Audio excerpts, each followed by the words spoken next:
महाभारत के 5 पांडवों का नाम तो सभी ने सुना होगा। अर्जुन के छोटे भाई महाबली भीमसेन एक महान योद्धा थे। माना जाता है कि भीम में 10,000 हाथियों का बल था। उनका विवाह एक राक्षसी हिडिंबा के साथ हुआ था, जिससे इनका पुत्र हुआ, जिसका नाम घटोत्कच था। एक बार देवी हिडिंबा की घोर तपस्या से प्रसन्न होकर भगवान श्री कृष्ण ने उन्हें दर्शन दिए और उनसे बोले कि हे देवी हिडिंबा, अब तुम संसार में ही रहकर भी तपस्या कर सकती हो। और बोलते हैं, वीर घटोत्कच, तुम दोनों प्रकट हो जाओ। दोनों प्रकट होकर माता का आशीर्वाद प्राप्त करते हैं। देवी हिडिंबा कहती हैं, परंतु यह सुंदरी कौन है? तब माधव कहते हैं कि ये प्रयाग ज्योतिषपुर की युवरानी कामकंटका हैं, तुम्हारी होने वाली बहू, और इन्हीं के विवाह के लिए हम तुम्हें इंद्रप्रस्थ ले जाने आए हैं। और विवाह के बाद यह तुम्हारी बहू घटोत्कच के पुत्र के रूप में एक धर्मात्मा और महान योद्धा को जन्म देने वाली है। और कामकंटका के पुत्र को धर्मात्मा बनाने का दायित्व मैं तुम्हें सौंपता हूँ। और ये शुभ कार्य तुमसे बेहतर और कौन कर सकता है, क्योंकि तुम इस पुत्र की दादी भी हो और एक महान तपस्विनी भी। घटोत्कच के पुत्र बर्बरी की शिक्षा और दीक्षा ही वो तपस्या है जो तुम्हें इस संसार में रहकर करनी है। देवी हिडिंबा ने उसे खुशी से स्वीकार कर लिया। जैसी आपकी आज्ञा हो प्रभु। जब कामकंटका ने भगवान श्री कृष्ण के आशीर्वाद अनुसार एक सुंदर बालक को जन्म दिया, तो दादी हिडिंबा ने वासुदेव के आदेश अनुसार बर्बरीक को एक धर्मात्मा बनाने के लिए उसे अच्छी अच्छी कहानियां सुनाकर उसमें धार्मिक संस्कार सींचने लगी। समय के साथ बर्बरीक धीरे धीरे बड़े होने लगे। एक दिन बर्बरीक अपनी दादी हिडिंबा से पूछते हैं कि आपने मुझे सारा ज्ञान दिया, पर यह नहीं बताया कि मुक्ति क्या होती है और कैसे मिलती है। तब उनकी दादी कहती हैं, पुत्र बर्बरीक, मुक्ति मनुष्य के जीवन का परम उद्देश्य होता है, जिसे पाकर मनुष्य जीवन और मृत्यु के चक्र से मुक्त होकर सदा सदा के लिए भगवान के परम धाम को प्राप्त हो जाता है। इस मुक्ति को प्राप्त करने के लिए मनुष्य को कई कई जन्म लेने पड़ते हैं। बर्बरीक कहते हैं, ये तो बड़ा लंबा चक्र है। प्रभु की आत्मा में मेरी आत्मा लीन होने के लिए कब से तड़प रही है। दादी, मुझे कोई ऐसा उपाय बताओ कि शीघ्र अतिशीघ्र मैं मुक्ति पा सकूं। तब दादी कहती हैं, पुत्र बर्बरीक, यदि भगवान के हाथों कोई मृत्यु को प्राप्त कर ले तो सदा सदा के लिए भगवान के परम धाम को प्राप्त कर लेता है और हमेशा हमेशा के लिए जन्म और मृत्यु के बंधन से मुक्त होकर परमात्मा की आत्मा में लीन हो जाता है। तब बर्बरीक कहते हैं कि दादी, ये तो बहुत ही सरल उपाय है। मैं स्वयं श्री कृष्ण से जाकर युद्ध करूंगा और वो मेरा वध कर देंगे। फिर मैं जन्म जन्मांतर के चक्र से मुक्त हो जाऊंगा। तब दादी कहती हैं, बर्बरीक, भगवान श्री कृष्ण को अकारण ही नहीं मारा करते, और वो फिर तुमसे युद्ध क्यों करेंगे? तुम्हारे पास तो उनके टक्कर के अस्त्र भी नहीं है। उनके पास तो सुदर्शन चक्र भी है, जिसका तोड़ किसी के पास भी नहीं है। तब बर्बरीक कहते हैं, मैं घोर तपस्या करके महान अस्त्रों का ढेर लगा दूंगा और फिर श्री कृष्ण को मुझसे युद्ध करने के लिए विवश कर दूंगा, और फिर देखता हूँ कि वो मेरा वध कैसे नहीं करते हैं। इसके बाद बर्बरीक तपस्या करने के लिए मैं संगम तीर्थ स्थान पर गए और घोर तपस्या शुरू की। बर्बरीक की इस लगातार और घोर तपस्या से प्रसन्न होकर नवदुर्गा ने 9 रूप उन्हें दिखाए और इतना बल और शक्ति दिया जितना बल तीनों लोकों में किसी के पास भी नहीं था। इसके बाद माता दुर्गा ने बर्बरीक को एक सलाह दी कि वो उसी स्थान पर और तप करे, क्योंकि वो सिद्ध स्थान है।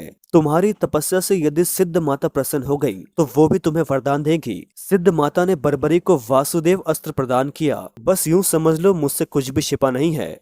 तुम एक महान योद्धा हो जो इस युद्ध में भाग लेना चाहते हो, है ना? तब बर्बरीक कहते हैं, मैं इस युद्ध में अवश्य भाग लूंगा ब्राह्मण देवता, परंतु इस समय नहीं। वासुदेव कहते हैं, अब नहीं तो फिर कब? बर्बरीक कहते हैं कि मैंने निर्बलों की सहायता करने का व्रत लिया है। कौरवों और पांडवों में से जिसकी भी पराजय यानी कि हार होगी, मैं उसी की तरफ से युद्ध करूंगा। तब वासुदेव कहते हैं कि और तुम एक ही पल में इस महायुद्ध को समाप्त कर दोगे, है ना? बर्बरीक ने कहा, हाँ, आप तो सचमुच सबको जानते हैं। वासुदेव कहते हैं, सब कुछ जानता हूँ, इसीलिए तो युद्ध का आरंभ होने से पहले तुमसे मिलने आया हूँ। परंतु तुम तो अकेले हो, तुम्हारे पास तो कोई सेना भी नहीं है। तब बर्बरीक हंसते हुए बोलते हैं कि मेरी कोई भी सेना नहीं है ब्राह्मण देवता, मैं अकेला ही आया हूँ। तब वासुदेव श्री कृष्ण बर्बरीक से कहते हैं कि तुम अकेले हो और इस महायुद्ध को पल भर में समाप्त करने की महत्वाकांक्षा भी रखते हो। तब बर्बरीक कहते हैं कि ये मेरी महत्वाकांक्षा नहीं है ब्राह्मण देवता, ये मेरा आत्मविश्वास है। मुझे अपने बल, पराक्रम, सामर्थ्य, युद्ध विद्या और तपस्या पर पूर्ण विश्वास है। वासुदेव कहते हैं, बड़े ही आश्चर्य की बात है कि तुम युद्ध करना चाहते हो, तुम्हारे पास कोई सेना भी नहीं है और मैं देख रहा हूँ कि तुम्हारे तुनीर में केवल 3 बाण हैं। बर्बरीक कहते हैं, आश्चर्य की कोई भी आवश्यकता नहीं है ब्राह्मण देवता। इस महायुद्ध को समाप्त करने के लिए मुझे केवल एक ही बाण की आवश्यकता है। 3 बाण तो बहुत हुए। माधव कहते हैं, तुम एक ही बाण से इस महायुद्ध को समाप्त कर दोगे? अरे भाई, मैंने ऐसा न कभी देखा है और न ही कहीं सुना है।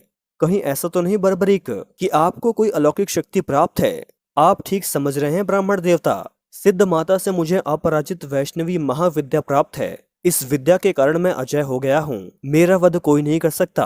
वासुदेव कहते हैं, कोई भी नहीं। बर्बरीक कहते हैं, आपको विश्वास नहीं हो पा रहा है ब्राह्मण देवता? और होगा भी कैसे? आपने मेरा कमाल जो नहीं देखा है। मैं अपनी विद्या का प्रदर्शन आपके सामने करता हूँ, फिर आपका संदेह विश्वास में बदल जाएगा। माधव कहते हैं, अरे भाई बर्बरीक, तुम्हारा चमत्कार तो सचमुच देखने योग्य है। दिखाओ ना, जल्दी दिखाओ। बर्बरीक कहते हैं, अवश्य। चलिए फिर वासुदेव श्री कृष्ण और बर्बरीक कुछ आगे एक घने पत्तों से भरे पेड़ के पास पहुंचते हैं। तब बर्बरीक वासुदेव से कहते हैं कि ये पेड़ देख रहे हैं आप, कितने पत्ते हैं इस पेड़ पर? बर्बरीक वासुदेव श्री कृष्ण से पूछते हैं। तब भगवान श्री कृष्ण जवाब देते हैं कि अनगिनत। जैसे कुरुक्षेत्र में इकट्ठा होने वाले वीर और महावीरों को गिना नहीं जा सकता, उसी तरह इस पेड़ पर अनगिनत पत्ते हैं। मैं अपने एक ही तीर से इस पेड़ के सभी पत्तों को निशाना बनाता हूँ। तब वासुदेव हैरानी से कहते हैं कि एक ही बाण से? तब बर्बरीक अपने दिव्य धनुष पर एक बाण का अनुसंधान कर और अपने दिव्य शक्तियों का आह्वान कर रहे होते हैं। तब तक भगवान श्री कृष्ण उस पेड़ के 2 पत्तों को अपने पास छिपा लेते हैं,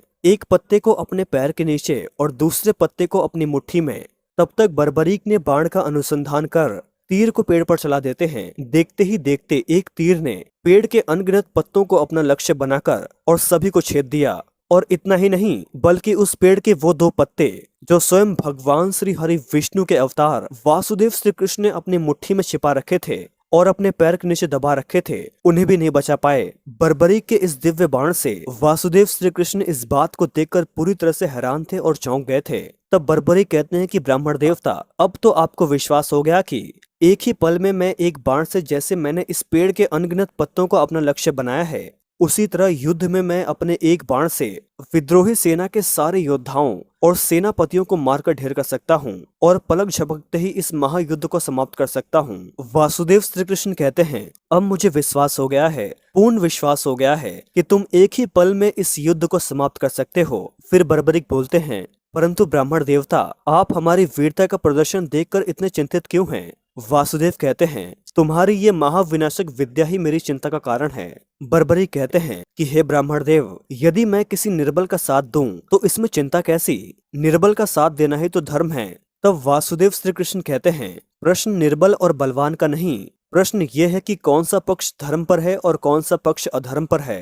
बर्बरीक कहते हैं कि हे ब्राह्मण देवता, गुड़ और गहन की बातें मेरे मस्तिष्क में नहीं आती। मैं तो केवल इतना जानता हूँ कि केवल निर्बल का साथ देना चाहिए, क्योंकि मेरी दादी हिडिंबा ने बचपन से मुझे ये सिखाया है। तब वासुदेव कहते हैं कि वो निर्बल चाहे अत्याचारी हो तो भी, हाँ, चाहे वो अन्यायी हो, हाँ, चाहे वो अधर्मी हो। तब वासुदेव कहते हैं कि ये तो उचित नहीं। तब बर्बरीक कहते हैं, धर्म अधर्म उचित अनुचित आप जानिए, क्योंकि आप ब्राह्मण हैं, ये आपका धर्म है। मेरा धर्म तो अपनी दादी की आज्ञा अनुसार अपने धर्म का पालन करना है, जिसकी मैं प्रतिज्ञा कर चुका हूँ, और मैं अपनी प्रतिज्ञा अवश्य पूरी करूंगा, चाहे कुछ भी हो जाए। तब वासुदेव कहते हैं कि मैं तुम्हें ये सब करने की आज्ञा नहीं दे सकता।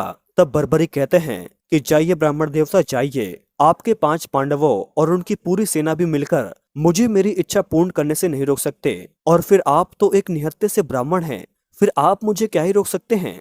तब भगवान श्री कृष्ण बर्बरीक के रास्ते में एक ब्राह्मण रूप धारण कर पहुंच जाते हैं और कहते हैं, ठहरिए वीर प्रवर। तब बर्बरीक अपने रथ को रोकते हुए कहते हैं, प्रणाम ब्राह्मण देवता। ब्राह्मण रूपी भगवान श्री कृष्ण कहते हैं, कल्याण हो वत्स, कल्याण हो। तब बर्बरीक कहते हैं कि हे ब्राह्मण देवता, आप और रणभूमि पर। तब वासुदेव कहते हैं कि मैं पांडवों का पुरोहित हूँ, किंतु आप कौन हैं? आप बर्बरीक है ना? तब बर्बरीक कहते हैं कि हाँ, पर आप मुझे कैसे जानते हैं? तब वासुदेव कहते हैं कि मैं तो हर किसी को जानता हूँ, बस यूं समझ लो मुझसे कुछ भी छिपा नहीं है। तुम एक महान योद्धा हो जो इस युद्ध में भाग लेना चाहते हो, है ना? तब बर्बरीक कहते हैं, मैं इस युद्ध में अवश्य भाग लूंगा ब्राह्मण देवता, परंतु इस समय नहीं। वासुदेव कहते हैं, अब नहीं तो फिर कब? बर्बरीक कहते हैं कि मैंने निर्बलों की सहायता करने का व्रत लिया है। कौरवों और पांडवों में से जिसकी भी पराजय यानी कि हार होगी, मैं उसी की तरफ से युद्ध करूंगा। तब वासुदेव कहते हैं कि और तुम एक ही पल में इस महायुद्ध को समाप्त कर दोगे, है ना? बर्बरीक ने कहा, हाँ, आप तो सचमुच सब कुछ जानते हैं। वासुदेव कहते हैं, सब कुछ जानता हूँ, इसीलिए तो युद्ध का आरंभ होने से पहले तुमसे मिलने आया हूँ। परंतु तुम तो अकेले हो, तुम्हारे पास तो कोई सेना भी नहीं है। तब बर्बरीक हंसते हुए बोलते हैं कि मेरी कोई भी सेना नहीं है ब्राह्मण देवता, मैं अकेला ही आया हूँ। तब वासुदेव श्री कृष्ण बर्बरीक से कहते हैं कि तुम अकेले हो और इस महायुद्ध को पल भर में समाप्त करने की महत्वाकांक्षा भी रखते हो। तब बर्बरीक कहते हैं कि ये मेरी महत्वाकांक्षा नहीं है ब्राह्मण देवता, ये मेरा आत्मविश्वास है। मुझे अपने बल, पराक्रम, सामर्थ्य, युद्ध विद्या और तपस्या पर पूर्ण विश्वास है। वासुदेव कहते हैं, बड़े ही आश्चर्य की बात है कि तुम युद्ध करना चाहते हो, तुम्हारे पास कोई सेना भी नहीं है और मैं देख रहा हूँ कि तुम्हारे तुनीर में केवल 3 बाण हैं। बर्बरीक कहते हैं, आश्चर्य की कोई भी आवश्यकता नहीं है ब्राह्मण देवता, इस महायुद्ध को समाप्त करने के लिए मुझे केवल एक ही बाण की आवश्यकता है, 3 बाण तो बहुत हुए। माधव कहते हैं, तुम एक ही बाण से इस महायुद्ध को समाप्त कर दोगे? अरे भाई, मैंने ऐसा न कभी देखा है और न ही कहीं सुना है। कहीं ऐसा तो नहीं बर्बरीक कि आपको कोई अलौकिक शक्ति प्राप्त है? आप ठीक समझ रहे हैं ब्राह्मण देवता, सिद्ध माता से मुझे अपराजित वैष्णवी महाविद्या प्राप्त है। इस विद्या के कारण मैं अजय हो गया हूँ, मेरा वध कोई नहीं कर सकता।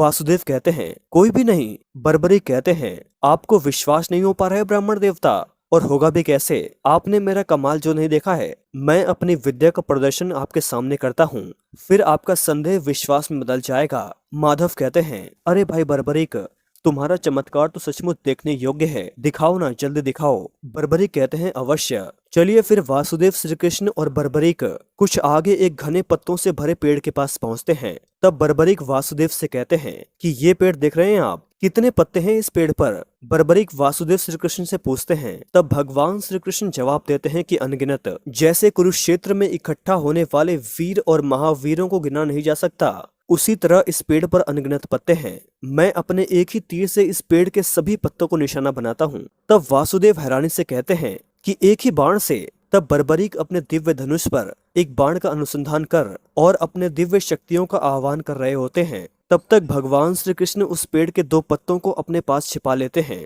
एक पत्ते को अपने पैर के नीचे और दूसरे पत्ते को अपनी मुट्ठी में। तब तक बर्बरीक ने बाण का अनुसंधान कर तीर को पेड़ पर चला देते हैं। देखते ही देखते एक तीर ने पेड़ के अनगिनत पत्तों को अपना लक्ष्य बनाकर और सभी को छेद दिया।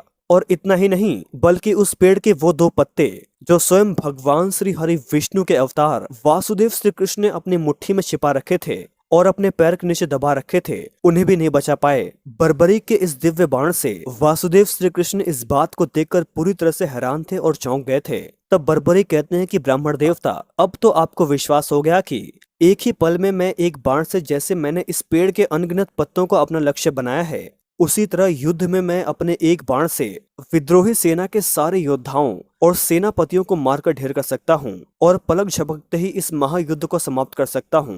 वासुदेव श्री कृष्ण कहते हैं, अब मुझे विश्वास हो गया है, पूर्ण विश्वास हो गया है कि तुम एक ही पल में इस युद्ध को समाप्त कर सकते हो। फिर बर्बरीक बोलते हैं, परंतु ब्राह्मण देवता, आप हमारी वीरता का प्रदर्शन देखकर इतने चिंतित क्यों हैं? वासुदेव कहते हैं, तुम्हारी ये महाविनाशक विद्या ही मेरी चिंता का कारण है।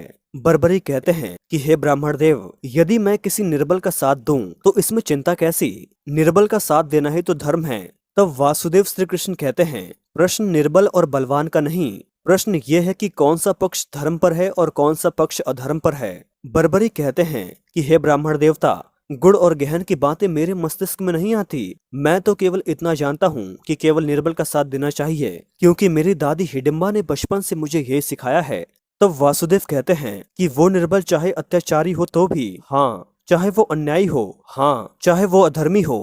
तब वासुदेव कहते हैं कि ये तो उचित नहीं। तब बर्बरीक कहते हैं, धर्म अधर्म उचित अनुचित आप जानिए, क्योंकि आप ब्राह्मण हैं, ये आपका धर्म है। मेरा धर्म तो अपनी दादी की आज्ञा अनुसार अपने धर्म का पालन करना है, जिसकी मैं प्रतिज्ञा कर चुका हूँ, और मैं अपनी प्रतिज्ञा अवश्य पूरी करूंगा, चाहे कुछ भी हो जाए। तब वासुदेव कहते हैं कि मैं तुम्हें ये सब करने की आज्ञा नहीं दे सकता।